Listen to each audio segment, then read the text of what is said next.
The suitcase in the river *. Daniel had always enjoyed early morning walks by the river.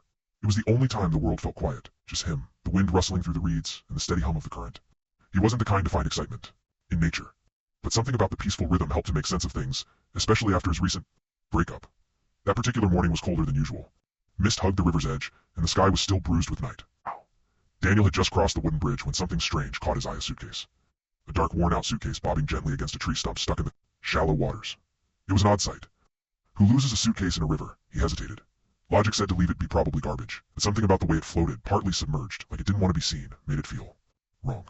He climbed down the muddy embankment and reached for it. The leather was soft, water damaged. It took a few tugs, but eventually he got it loose. The zipper was stiff from rust, but it opened. Inside were baby clothes. Folded, clean, gently. Packed like someone had placed them with care. A tiny pink sweater, a pacifier, a onesie with a smiling sun on the front. No signs of mold, blood, or dirt. Just preserved, untouched. Daniel's stomach twisted. At the very bottom, under a damp blanket, was a small, handwritten note sealed in a plastic bag. To whoever finds this, I'm sorry. I truly am. She was loved, more than you know. I just couldn't give her what she deserved. Please don't hate me. No name, no dates. Just that. Daniel's heart pounded. Was this a confession? Had someone abandoned a child here? Or worse. He called the police. The responding officers treated it seriously, bagging everything as evidence. Daniel answered every question. What time he found it, where exactly, whether he touched anything besides the handle. He gave his statement and was told they'd investigate, but not to expect updates unless it turned criminal. The days that followed were filled with unease. Couldn't sleep. He kept seeing that little pink sweater in his dreams, kept hearing water dripping.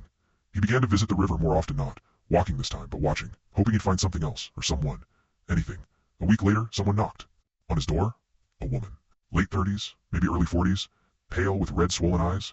You're the one who found it, right? She asked softly. Daniel didn't answer at first, didn't know how she knew. He hadn't spoken to anyone about it besides the police. She pulled something from her coat, a photo of a baby girl in that same pink sweater. My daughter, she whispered. Her name was Lily. Daniel stepped aside. She entered without asking. The story she told was fragmented, like shattered glass being pieced together with trembling hands. Her name was Rose. She'd had Lily at 19, during the worst time of her life, abusive home. No support, no money. Postpartum depression swallowed her whole. She said the night she gave Lily up was the coldest she'd ever felt, inside and out, but she never killed her. She insisted she had handed her to a nun at a church outside the city. The suitcase had been symbolic of goodbye she never truly gave. Years passed, she tried to move on. She even believed for a time that Lily had been adopted and was happy. Somewhere, until a week ago. When she saw that same suitcase on a local news clip, it shook her so badly, she searched every report, every social post. Until she found Daniel's name. They didn't find a body, he murmured. She shook her head, because there isn't one. Lily's alive. At least I hope she is. But now the suitcase is back, like it's haunting me, like it's time I tell the truth. He didn't know what to say. He still didn't know what the truth was. But he watched her break down on his couch, years of guilt, pouring out like a dam bursting. Before she left, she placed the photograph on his table. If you ever hear anything, she said, even years from now, please tell me. Then she disappeared.